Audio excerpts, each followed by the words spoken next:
Hello, my name's Gayle, and I'm a volunteer with the Prince George Hospice Society.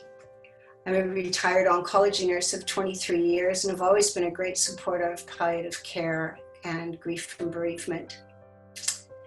Some of the things I do for our local hospice society is I do healing touch in the home for our guests. I do first contact phoning, which is phoning the loved ones after someone has passed in the house.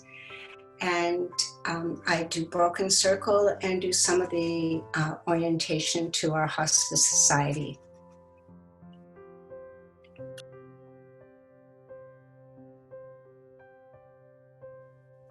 One of the things as a volunteer that I'm missing is that I was doing healing touch with our guests and with the family, and it was just a service that our hospice was able to offer, and I was able to teach the families how to help their loved ones with their transition.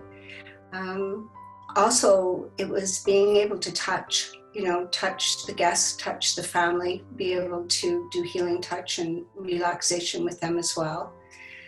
So that is one thing that I've really missed with the pandemic, of not being able to be in the house.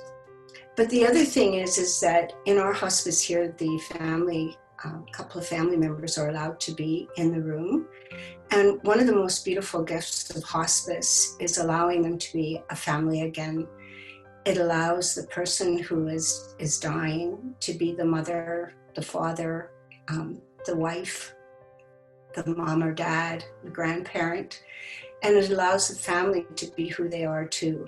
So it's such a beautiful gift for them to be who they are and to be able to love one another as they did. One of the things I know that people are really missing and are having a hard time coping with is not being able to be there when their loved one is dying now because of the pandemic, and basically because they can't travel and they can't be here. But some of the things you can do is just mentally picture yourself with them in the room, sitting there beside the bed with them, holding their hand, and just talk to them. And just say things really, really from your heart. Talk about your memories, talk about the good times that you had, and no family is perfect, so you can even talk about some of the maybe challenging things that has happened. But it's just pretend that they're just there with you and just talk to them. And if you speak from your heart, you'll feel very, very connected to them.